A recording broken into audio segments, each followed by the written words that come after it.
And meanwhile, CCP leader Xi Jinping is pushing a new policy called the Five Never Agrees.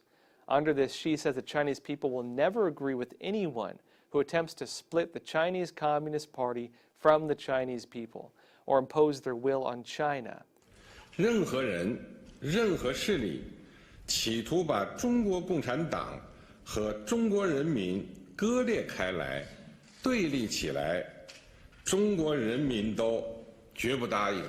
She explained the position during an event commemorating the 75th anniversary of the victory over Japan in World War II.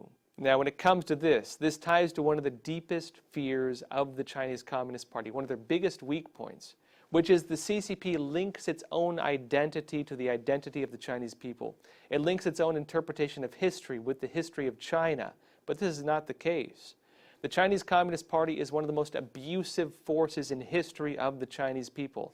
Under Mao Zedong alone, it killed between 50 million and 70 million Chinese people. Under programs, for example, like the Great Cultural Revolution, it destroyed the Chinese traditional culture. The CCP has been destroying the Chinese culture and attacking the Chinese people and their history and their beliefs since the get-go.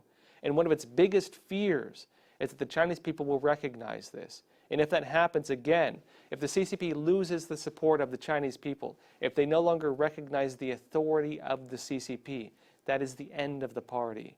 And the CCP knows this.